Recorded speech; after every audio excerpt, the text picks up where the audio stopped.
గెలిపే లక్ష్యంగా వైనాట్ 175 అని చెప్పి సిద్ధం అని చెప్పి మేము సిద్ధంగా ఉన్నామని చెప్పి అన్ని రకాలుగాను మేము ముందుకెళ్తున్నాం. ఎన్నికల నోటిఫికేషన్ వచ్చినాక రాకముందు మేనిఫెస్టో కూడా రిలీజ్ చేస్తారు. ఎందుకు అంత కంగారు? తప్పకుండా జగన్మోహన్ రెడ్డి గారు ఒక మాట చెప్తే ఆ మాటకు కట్టుబడి ఉంటాడు. ఆయనకి విశ్వసనీయత ఉంది. ఆయన చెప్పినటువంటి మాట నిలబెట్టుకుంటాడు అన్నటువంటి నమ్మకం ఉంది ప్రజలకి.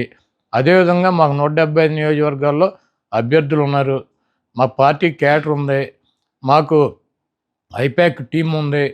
మాకు పబ్లిసిటీ చేసుకోవటాకో లేకపోతే గడప గడపకి జగన్మోహన్ రెడ్డి గారి మేనిఫెస్టోని జారీ చేయడానికి 24 గంటల సమయం మాకు చాలు. కాబట్టి మేనిఫెస్టో జగన్మోహన్ రెడ్డి గారు రిలీజ్ చేస్తారు. వెయిట్ చేయండి. చంద్రబాబు గారు సచివాలయాన్ని కూడా తాకట్టు పెట్టేస్తారని అంటున్నారు. ఈ రాష్ట్రంలో 4 లక్షల కోట్ల రూపాయలు అప్పులు ఉన్నాయి. దాంట్లో 2,50,000 కోట్ల రూపాయలు చంద్రబాబు నాయుడు చేశాడు. 4 లక్షల రూపాయల్లో 2,50,000 కోట్ల రూపాయలు జగన్మోహన్ రెడ్డి గారు చేసినటువంటి అప్పులు. ప్రభుత్వ ఆస్తులు తాకట్టు పెట్టకుండా బ్యాంకులో లోన్ ఇస్తారా? ప్రభుత్వ ఆస్తి తాకట్టు పెట్టకుండా బ్యాంకులో లోన్ ఇస్తాడా? పలానా తాకట్టు పెట్టాలి, పలానా తాకట్టు పెట్టకూడదు, పలానాది మార్టిగేజ్ చేయాలి, పలానా షూరిటీ చేయాలని ఏమన్నా డాక్టర్ బిఆర్ అంబేద్కర్ గారు రాజ్యాంగంలో రాశారా? సెక్రటేరియట్ ఏంటి చంద్రబాబు గడిదా? ప్రభుత్వాన్ని. ప్రభుత్వం డబ్బులు కావాల్సి వచ్చినప్పుడు, ప్రజలకు అవసరమైనప్పుడు, బ్యాంకుల్లో డబ్బులు కావాల్సి వచ్చినప్పుడు మార్టిగేజ్ చేస్తారు, తాకట్టు పెడతారు, మళ్ళీ డబ్బులు కడతారు, రిలీజ్ చేసుకుంటారు. సెక్రటేరియట్ అని బాబు గడి సొత్తా, చంద్రబాబు గడి బాబు గడి సొత్తా?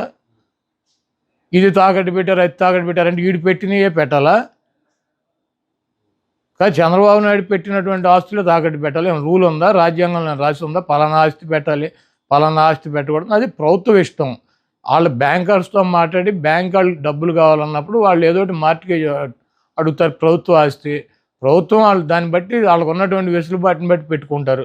సెక్రటేరియట్ పెట్టేశారు. సెక్రటేరియట్ ఎంత? 10 ఎకరాల పొలం. దాన్ని తాకట్టు పెడితే దాని విలువ ఎంత? 10 కోట్లు, లేకపోతే ఎకరం 20 కోట్లు ఉంటుంది, 2 కోట్లు ఉంటుంది, 20 కోట్ల ఆస్తి. ఒక సచివాలయమే పెట్టారా? నువ్వేం పెట్టలేదా గతంలో?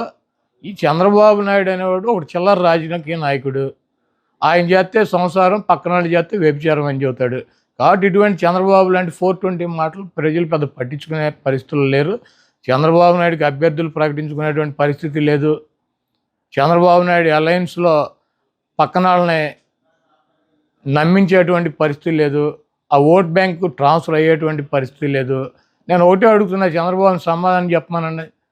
30 మంది పైన తన సామాజిక వర్గం 3% ఉన్న వాళ్ళకి 30 మంది కమ్మ వాళ్ళకి సీట్లు ఇచ్చాడు చంద్రబాబు నాయుడు. పవన్ కళ్యాణ్ అడ్డం పెట్టుకొని కాపులు ఓట్లు గంపగుత్తగా వేయించుకోవాలని ప్రయత్నం చేస్తున్నాడు. 20% పైన ఉన్నటువంటి సామాజిక వర్గానికి ఆయన ఇచ్చిన సీట్లు అన్నీ 24గా. ఆయన కులానికి ఇచ్చుకున్నటువంటి 30 సీట్లు ఆయన ఇచ్చేసుకున్నాడు ఆయన పార్టీలో. మరి 20% సామాజిక వర్గం ఉండి వాళ్ళ ఓట్లతో గెలవాలని చెప్పి ప్రయత్నిస్తున్నటువంటి చంద్రబాబు పవన్ కళ్యాణ్కి ఇచ్చే సీట్లన్నీ 24గా. దాంట్లో అసలు 10-14 సీట్లు తెలుగుదేశం పార్టీ పోటీ చేసినా ఓడిపోయేటువంటి డిస్పోజల్ సీట్లు ఇచ్చాడు.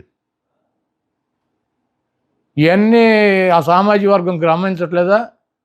చంద్రబాబు నాయుడికి బుద్ధి చెప్పరా?